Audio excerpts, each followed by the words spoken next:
Of with judiciary. ठीक है, judiciary हमारा बहुत बहुत इंपॉर्टेंट ऑर्गन होता है गवर्नमेंट का। जुडिशरी का मतलब क्या होता है? Judiciary is that organ of the government whose main objective is to protect and interpret the constitution। ठीक है, क्या होता है इसका main objective? To protect and interpret the constitution. ये बात आप सबको समझ में आया?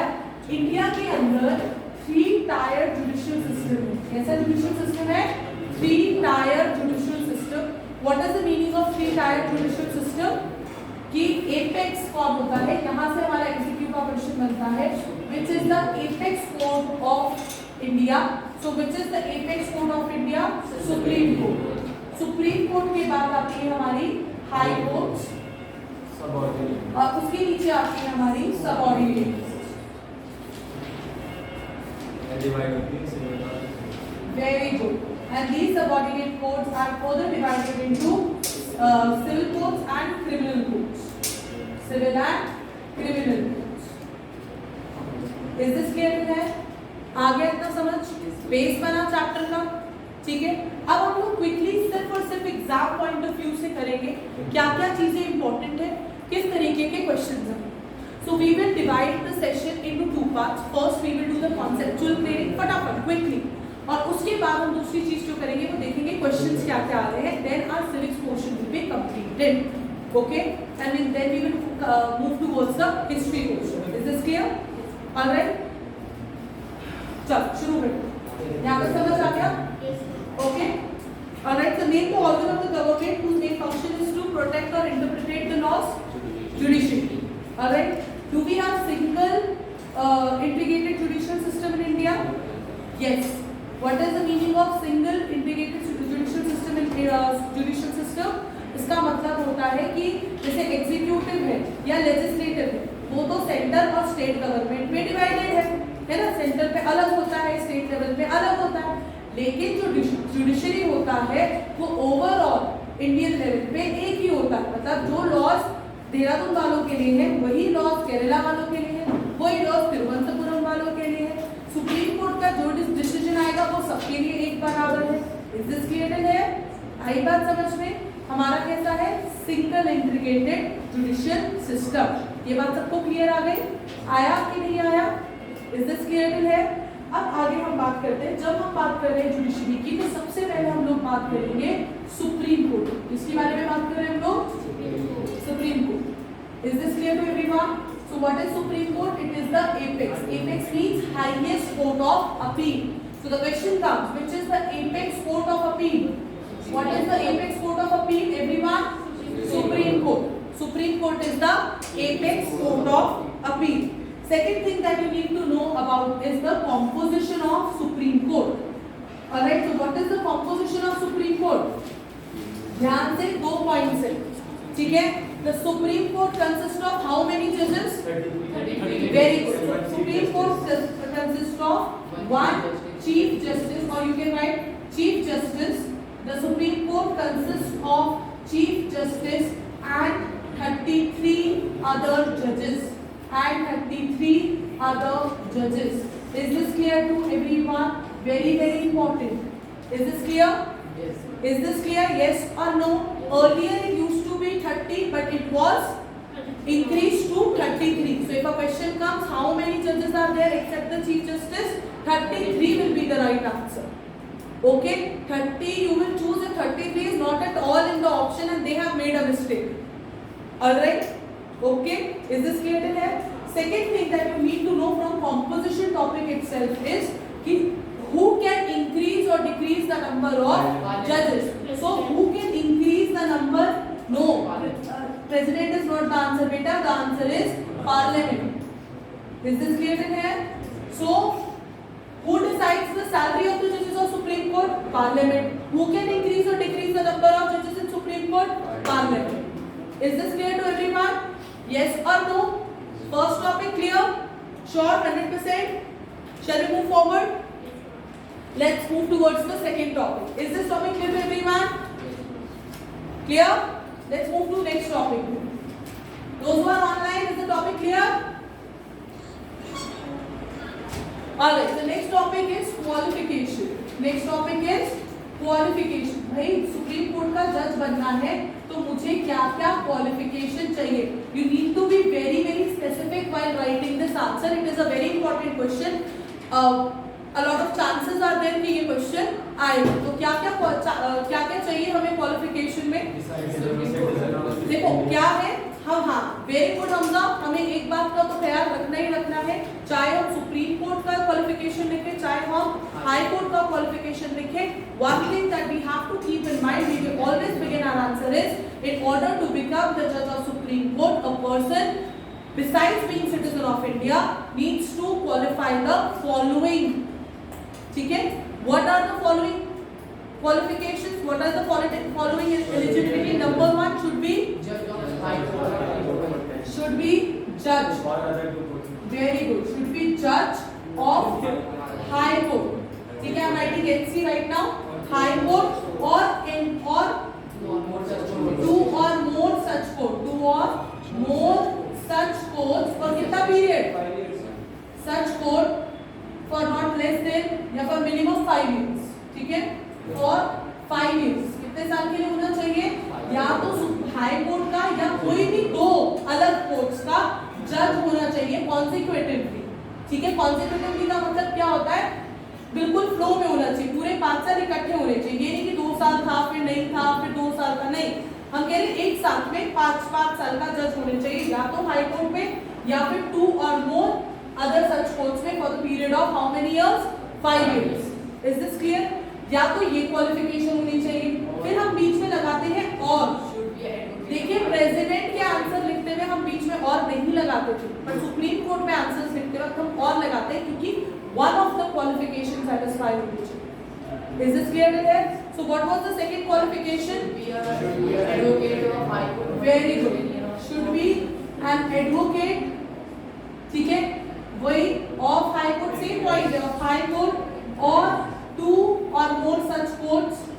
2 or more such courts. Time period बदल जाएगा. टाइम पीरियड क्या आएगा यहाँ पर? For 10 years. अगर जज है तो 5 years चलेगा. अगर लॉयर एडवोकेट था तो कितना चलेगा? 10 years. Is this clear to everyone? या फिर ये भी नहीं है तो ठीक है, और should be an eminent jurist. Should be an eminent jurist. Eminent मतलब बहुत बढ़िया. Eminent jurist in the opinion of. Very good. Is this clear? In the opinion of president. President को लगना चाहिए ये बहुत ही बढ़िया जूरिस्ट है, बहुत ही बढ़िया जज है, इसको बहुत अच्छी लॉ की नॉलेज है, ये बन सकता है बहुत बढ़िया जज. ऐसा हुआ है कि कभी कोई किस प्रेसिडेंट को लगा हो और वो बना हो? हाँ जी हुआ है. और वो बहुत ही एमिनेंट जज थे. वो एक पॉलिटिशियन भी थे, पॉलिटिशियन टर्न लॉयर थे जो कि वन ऑफ द बेस्ट जज बने थे. ये आपका होमवर्क होगा गूगल में एग्जाम के बाद सर्च करना, अभी तो पढ़ रहे हो. इज दिस क्लियर है? आगे बात समझ में? Is the qualification clear? Exactly आप इसी तरीके से लिखेंगे qualification. You have to make sure that you are writing the keywords. Keywords क्या है हमारा? कि एक तो जज होना चाहिए एचसी और 2 और मोर कोर्ट्स का. टाइम पीरियड कितना है? 5 years. दूसरा एडवोकेट होना चाहिए या फिर एडवोकेट होना चाहिए एचसी यानी हाई कोर्ट या फिर दूसरी कोर्ट्स का for the period of 10 years. या फिर एक अच्छा जूरिस्ट, एमिनेंट जूरिस्ट होना चाहिए in the opinion of president. Is this clear? और ये एक जुडिशियल पावर भी है प्रेसिडेंट. ठीक है, इज दिस क्लियर है? यहां तक बात समझ आ गई? आया कि नहीं आया? श्योर? अब क्वालिफिकेशन कर लिया, ये टॉपिक क्लियर हो गया. क्वालिफिकेशन मूव करें. Alright, so let's come to next topic. Online is it clear everyone? Alright, okay, so next topic that we are going to do after qualification is the appointment.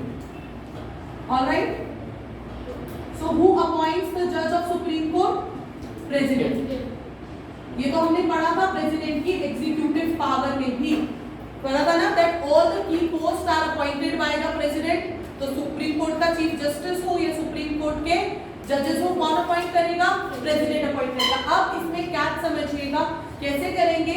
How is the who appoints the जजेस of supreme court? The जज of the chief justice of supreme court is appointed by the president.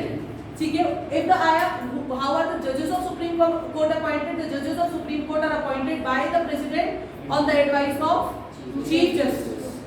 Is this clear in here? ये बात समझ आ गई आप लोगों को?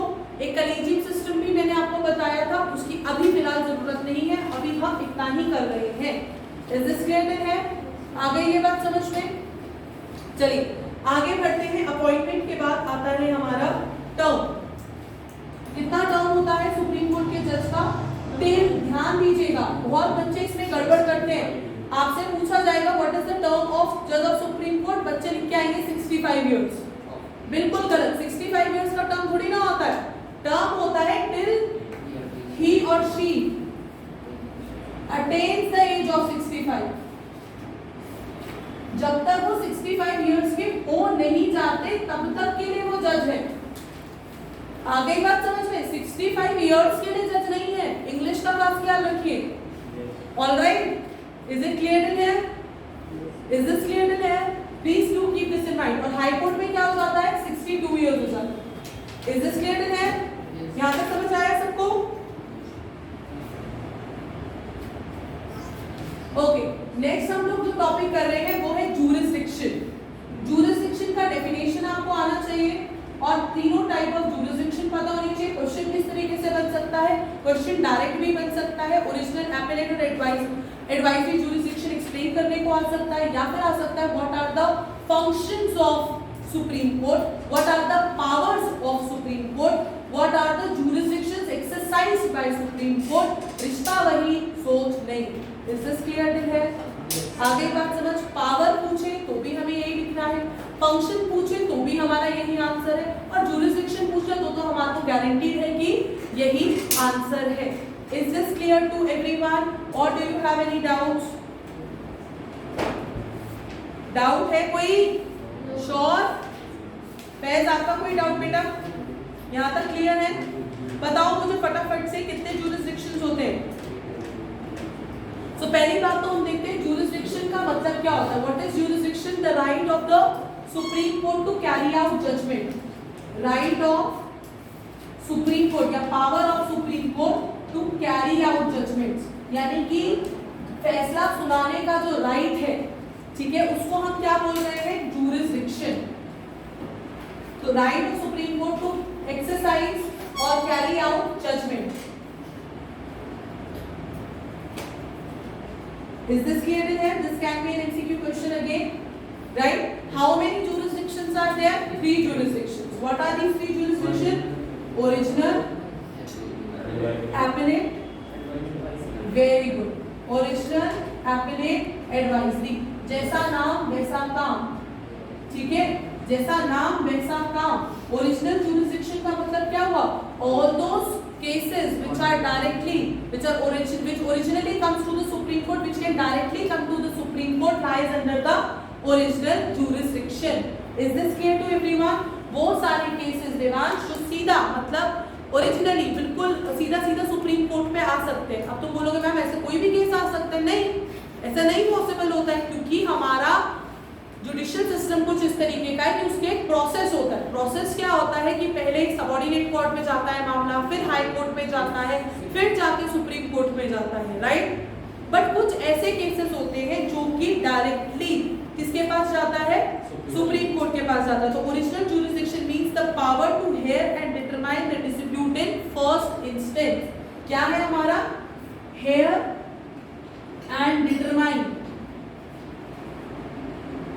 ठीक है, the case in first instance. First instance मतलब पहली बार में ही, पहली बार में ही सीधा ये किसके पास जा रहा है?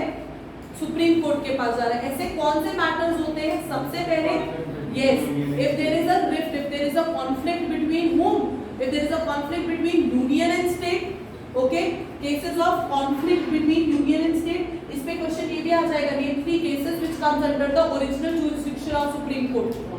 Alright, so the cases of conflict between union, that is हमारी country India, and any state, ठीक है, conflict between states, 2 or more states, conflict between one union and union territory and states. Alright. क्योंकि अब state state के बीच में लड़ाई है, उत्तराखंड और उत्तर प्रदेश में लड़ाई है, तो कहाँ की हाई कोर्ट में थोड़ी ना जाएंगे, क्योंकि अगर उत्तराखंड की हाई कोर्ट में आएंगे तो उत्तराखंड के फेवर में फैसले सुनाएगा, यूपी में जाएंगे तो वो यूपी के फेवर में सुनाएगा, हो सकता है ना ऐसा कुछ। तो इसीलिए कहाँ जाता है ये मामला, सीधा सीधा जाएगा वो किसके पास, सुप्रीम कोर्ट के पास। अगर इंडिया और स्टेट के बीच में लड़ाई होगी, यानी यूनियन गवर्नमेंट और स्टेट गवर्नमेंट के बीच में कोई रिफ्ट हो गया किसी बात में, तो भी मैटर कहाँ जाएगा, सुप्रीम कोर्ट पे जाएगा। इज दिस क्लियर है?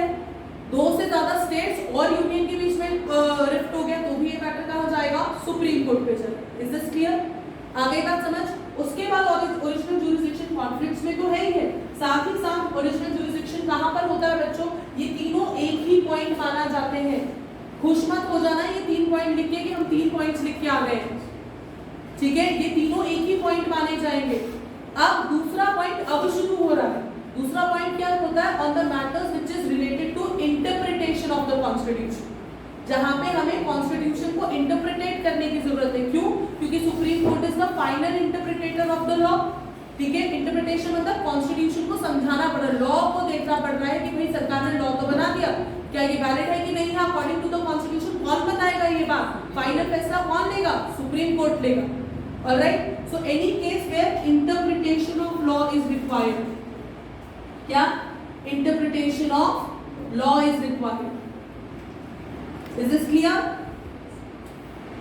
उसके सिवा कौन सा, cases related to protection of fundamental rights. इसमें अलग से भी क्वेश्चन आता है कि how does supreme court act as a guardian of fundamental rights और how does supreme court protects the fundamental right. तो इसमें आप प्रॉपर्ली लिखोगे the supreme court is the guardian of fundamental right, it all the matters related to the fundamental right are lies in the original jurisdiction of the Supreme Court. The Supreme Court can issue writs, क्या होते हैं, writs, in order to protect the fundamental rights. Is this clear till है? आगे बात समझ में आया कि नहीं आया, आया कि नहीं आया? Is this clear till है? So protection of fundamental rights. तो ये हो गए हमारे 3 instances of original jurisdiction. Is it clear? Those who are online, is it clear? Any doubts still here?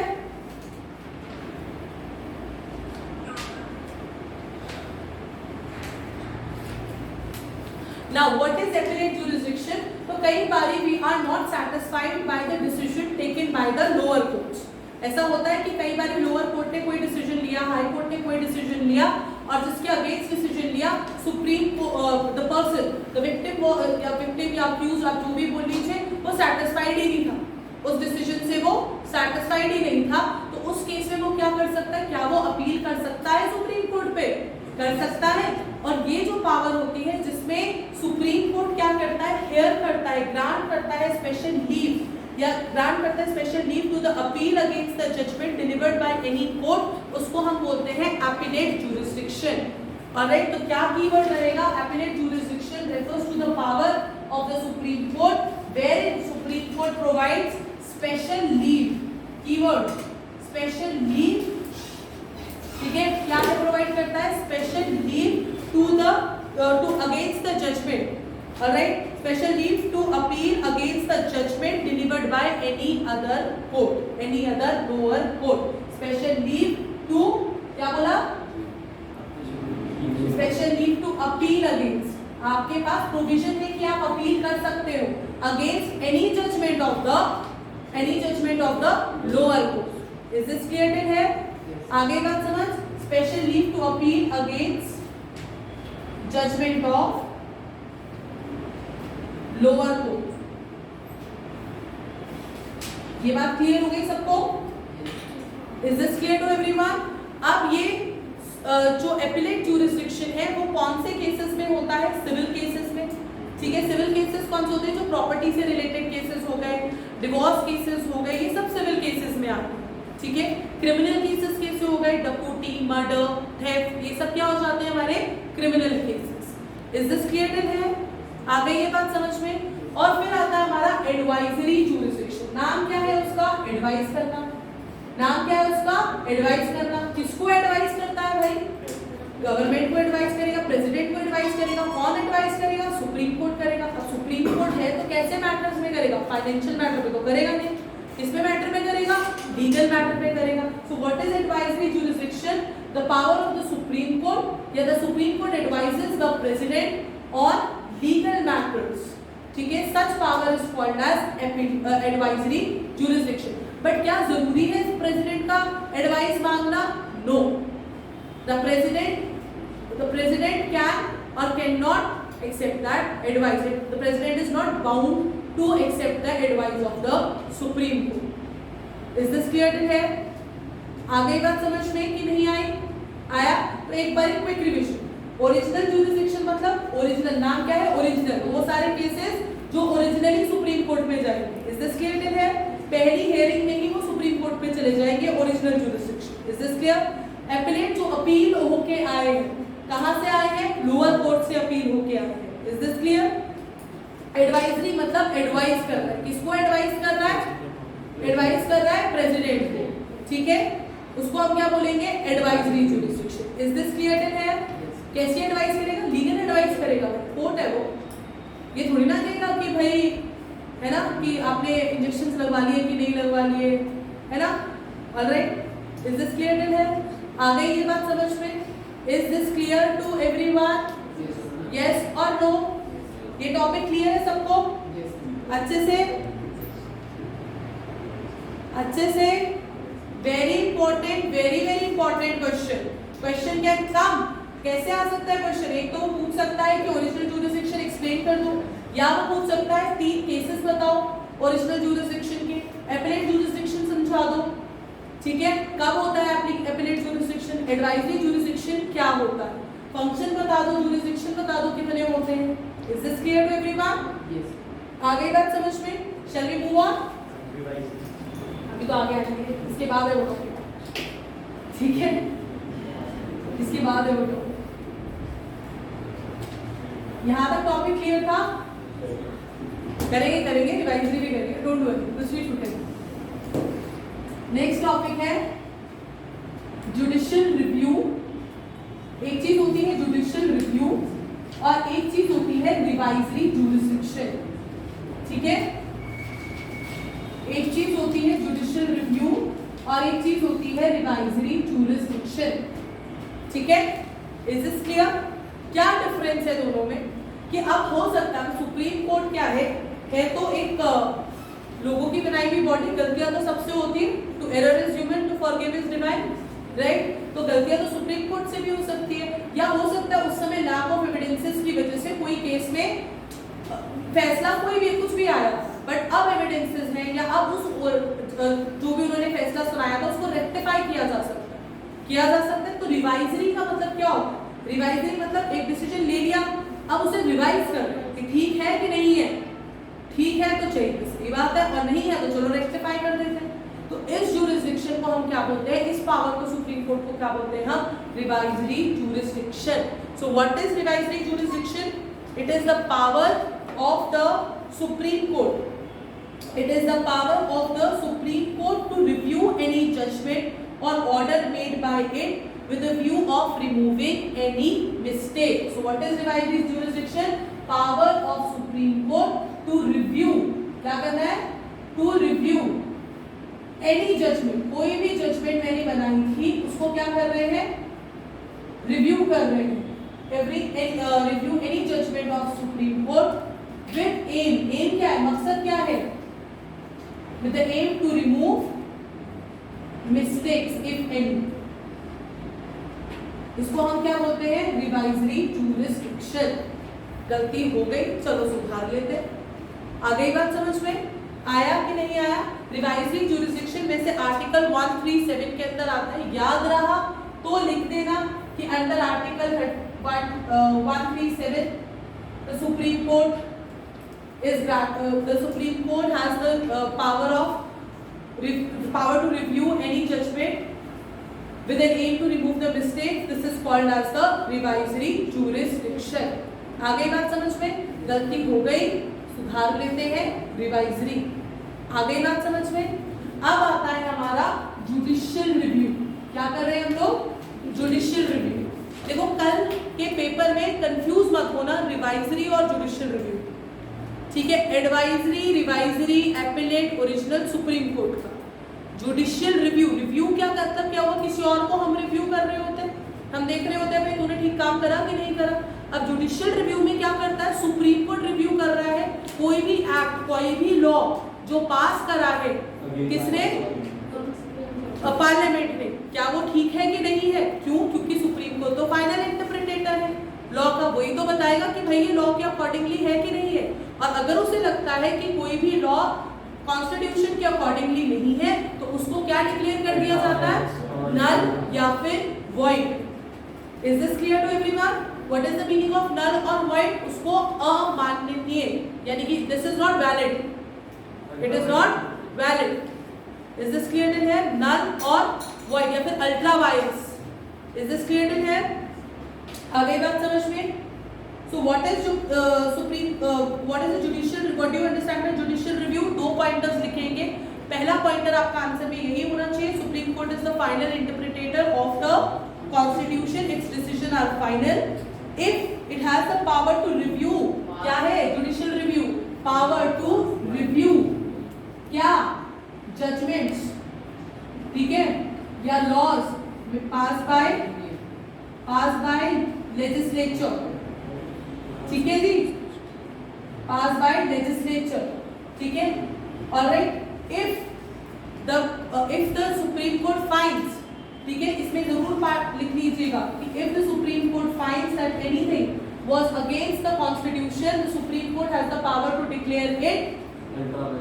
आप लिख सकते हैं अल्ट्रा वायरस, या आपको ये याद न रहे तो आप लिख सकते हैं नल और वॉइड, ठीक है।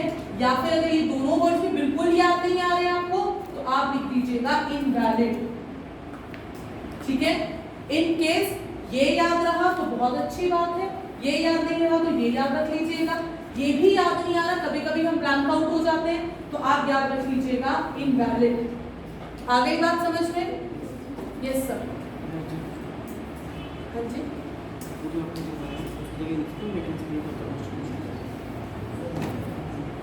The Supreme Court can declare a law ultra vires or null and void if it is against the spirit of Constitution। हाँ जी, बिल्कुल बिल्कुल लिख सकते हैं आप ये पॉइंट कि the Supreme Court can declare a law as ultra vires, null or void if it is against the spirit of the Constitution। बात तो वही है ना। हिस्ट्री सीरीज में अच्छी एडवांटेज आपके पास है, you can use your own language, but आपके कीवर्ड्स होने चाहिए। आप पहले बात बताएंगे तो दूसरी लाइन में बात बताए, बात होनी चाहिए। इज दिस क्लियर इन है? ये बात समझ आ गई? रिवाइज्ड ज्यूरिसडिक्शन और जुडिशियल रिव्यू अब सबका अच्छे से क्लियर है कि नहीं है? कोई कंफ्यूजन तो नहीं है इसमें? श्योर हो? चलो एक क्विकली मैं टेस्ट देती हूँ तुम्हारा, मुझे बताओ ये रिवाइज्ड है कि जुडिशियल रिव्यू, ठीक है। नाउ एक केस था, ठीक है, चलो मान लेते हैं ये केस था अथर्व, ठीक है, और अथर्व जो था वो सेटिस्फाइड नहीं था, जो भी जजमेंट हुआ था सुप्रीम कोर्ट में चला गया था वो, सुप्रीम कोर्ट ने भी जो जजमेंट लिया अथर्व सेटिस्फाइड नहीं है, उसने दोबारा अपील करी है सुप्रीम कोर्ट में। उसने कहा कि अब भैया और एविडेंसेस है, उसने दोबारा अपील करी। क्या सुप्रीम कोर्ट उसकी बात मानेगा? कौन से ज्यूरिसडिक्शन का इस्तेमाल करेगा? कौन से ज्यूरिसडिक्शन का? रिवाइज्ड ज्यूरिसडिक्शन का। इज दिस क्लियर है? वो पिक्चर देखिए तुम लोगों ने, वीर ज़ारा। अरे क्या करते हो यार, पिक्चर देखा करो। वीर ज़ारा पिक्चर में शाहरुख खान जो था ना, वीर का कैरेक्टर, उसे पाकिस्तान की जेल में बहुत सालों तक बंद कर दिया गया था, ये बोल के कि तुम टेररिस्ट हो, तुम स्पाई हो। बाद में पता चला आफ्टर सो मेनी इयर्स, एक रानी मुखर्जी आती है, वो दोबारा से केस रीओपन करवाती है, ठीक है, कि नहीं ये तो ठीक है, और फिर दोबारा से केस रीओपन होता, पता चलता है ओहो 40 साल बर्बाद हो गए आपके, आप तो स्पाई थे ही नहीं, सो सॉरी, आप जा सकते हैं, ठीक है। तो वो क्या यूज करा था कोर्ट ने? कौन सा पावर यूज करा था? Revised jurisdiction. याद रहेगा 100%। पर ये वीर ज़ारा मतलब क्या ना, कल पेपर में एग्जांपल में। Is this clear? नेक्स्ट, आज रात को वीर ज़ारा देखने की जरूरत नहीं है, एग्जाम्स के बाद इसलिए देखा करो, रिलेट करने में हेल्प होता है। उसके बाद है judicial review. Is this clear? What is judicial review? Review the judgment pass by legislature, ठीक है, पास बाय द लेजिस्लेचर, है ना, यूनियन लेजिस्लेचर, स्टेट लेजिस्लेचर, किसी ने भी कोई लॉ तो बना दिया, अब वो वैलिड है कि नहीं है, ये इसकी ऑथेंटिसिटी कौन चेक करेगा? सुप्रीम कोर्ट करेगा। क्यों करेगा? क्योंकि supreme court is the final interpreter of law, वो बताएगा फाइनली कॉन्स्टिट्यूशन में क्या लिखा है ना? Is this clear? है सुप्रीम कोर्ट क्या कहेगा? सुप्रीम कोर्ट ने अल्टीमेटली कहना बाप को मत सिखा, मुझे पता है ना, मुझे पता है इसमें क्या लिखा है या नहीं लिखा है, ठीक है? ये हरकत है, ठीक नहीं है, ये कॉन्स्टिट्यूशन के अकॉर्डिंग नहीं है, ये इनवैलिड है भाई। इज दिस क्लियर है? आगे बात समझ में? जुडिशियल रिव्यू क्लियर हो गया सबको? आया कि नहीं हुआ? कल पेपर में मत लिख के आना आपको बच्चे का, ठीक है? ऐसा नहीं होना, तुम सब अच्छे शरीफ बच्चे हो। ऑलराइट, लैंग्वेज का ख्याल रखना है, डिसेंसी। इज दिस क्लियर है? आगे यहाँ तक समझ? आगे करें, चले हम आगे। ऑलराइट, इसके बाद जो हमारे इस चैप्टर के क्वेश्चन बनते हैं वो यही था, एक फंडामेंटल राइट्स को कैसे इन्फोर्स कराता है, और नेक्स्ट वन था रिट्स क्या होती है। क्या पता था हमने? फंडामेंटल राइट्स को कैसे इम्प्रूव वो कराता है, और इसे कोर्ट ऑफ रिकॉर्ड क्यों बोलते हैं, ठीक है? बहुत important question, why is supreme court called as court of record, ठीक है? देखो, कोर्ट ऑफ रिकॉर्ड उस कोर्ट को बोलते हैं, हाई कोर्ट भी कोर्ट ऑफ रिकॉर्ड है, सुप्रीम कोर्ट भी court of record. Court of record हम किसको बोलते हैं? कोर्ट ऑफ रिकॉर्ड हम उस कोर्ट को बोलते हैं जिसके जजमेंट्स को प्रिजर्व करा जाता है and is used for future references, ठीक है? जो भी फैसला सुनाया है उसी का हवाला देते हुए हम दूसरा मुकदमा चला सकते हैं कि अरे नहीं, आपने पिछले केस में तो ये बोला था ना, बोला था कि नहीं बोला था, देखो फिर। इज दिस क्लियर है? दूसरी जगहों पे भी, सबऑर्डिनेट कोर्ट्स में भी हम रेफरेंस ले सकते हैं कि देखो सुप्रीम कोर्ट ने ये फैसला सुनाया था, और सुप्रीम कोर्ट को फिर आप कैसे। इज दिस क्लियर है? आगे बात समझ में?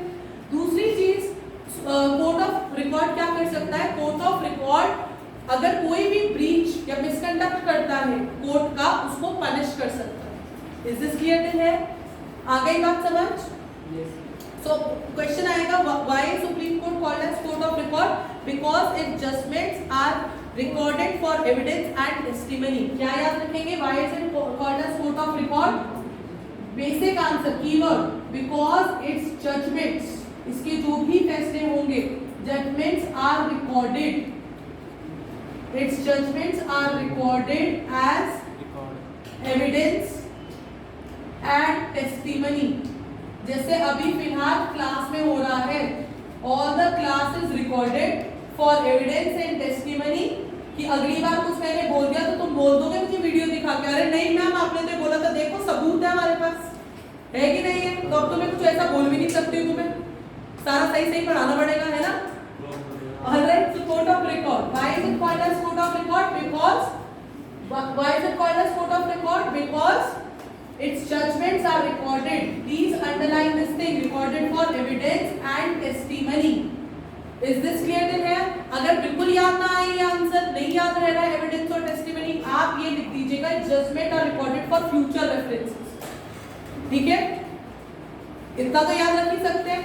इतना भी याद नहीं आ रहा है तो आप कम से कम ये बात तो लिख के ही आइएगा, जजमेंट्स आर रिकॉर्डेड, इतना तो लिख ही सकते हैं।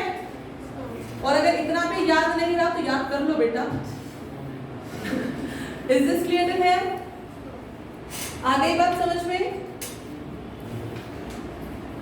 और दूसरी बात हम लोग लिखेंगे, इफ अ पर्सन, क्योंकि हम तो इंटेलिजेंट है, हम थोड़ा और बताएंगे, हमें ये तो बात पता थी, हम दूसरी बात भी बताएंगे। If a person commits contempt of court, contempt of court का मतलब क्या होता है भाई? कोर्ट का अपमान कर दिया है, ठीक है? अगर किसी ने कंटेम्प्ट ऑफ कोर्ट करा, यहाँ पे कोर्ट की प्रोसीडिंग चल रही है, वहां पे फोन चल रहा है, क्या हो रहा है? ये कंटेम्प्ट ऑफ कोर्ट हो रहा है, तो इस केस में क्या हो सकता है? पनिश किया जा सकता है ना? उज़ैफा, हो सकता है ना ऐसा? सो ये क्या है हमारा? These are all under the provision of court of record. So under court of record, what are the pointers that we need to keep in mind? That judgments are recorded as evidence and testimony. And second point, if a person commits contempt of court, then the Supreme Court, then the court has the right to punish. Court has the right to punish. पता है कब होता है contempt of court? आपको court ने बुलाया और आप आई, ये होता है contempt of court। या आपने आए आप कोर्ट में, वहां पे जाके एडवोकेट को थप्पड़ लगा दिया, है ना? मतलब गलत है, गंदी भाषा का अब्यूजिव लैंग्वेज का इस्तेमाल करा, ये भी गलत है। जज को कुछ ऊटपटांग कह दिया, contempt of court. Is this clear है? Court so if a person commits contempt of court, then the court has the right to punish the person. Is this clear here? आ गई ये बात समझ में? 110% श्योर। ये क्वेश्चन आने के बहुत ज्यादा चांसेस है, तो आपको आना चाहिए। Is this clear? आ गई ये बात समझ? Alright, next is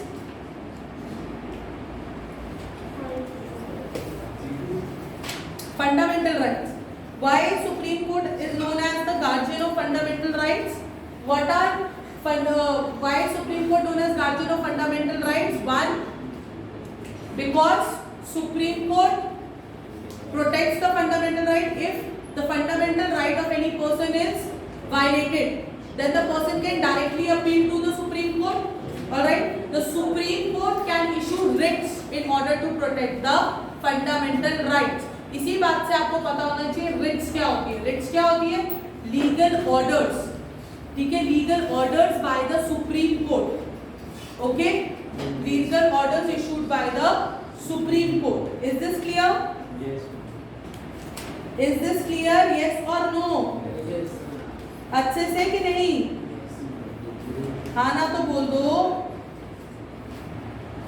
यहाँ तक समझ आया? So writ is an order from a judicial authority asking a person to perform some act or refraining the person from performing an act. So what is a writ?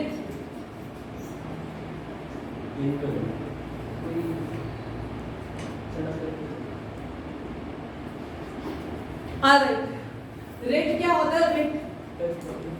writ क्या है? It is a legal order. क्या है सबसे पहली बात? legal order.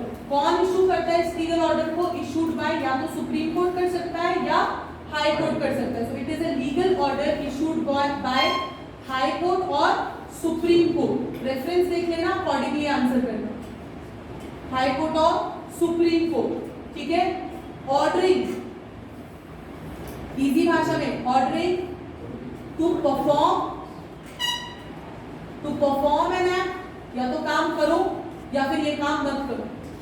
Is this clear to them? Perform an act or refrain from doing it. Refrain from doing an act. कितनी writs होती है? 5 होती है। Mandamus, certiorari, habeas corpus, prohibition. Alright, is this clear है? वो डिटेल में नहीं आ रही, नाम पता होना चाहिए, ठीक है जी? ओके, इज दिस क्लियर है? यहां तक समझ आ गया कि नहीं आया? आ गया? अच्छे से क्लियर है सुप्रीम कोर्ट वाला टॉपिक? श्योर?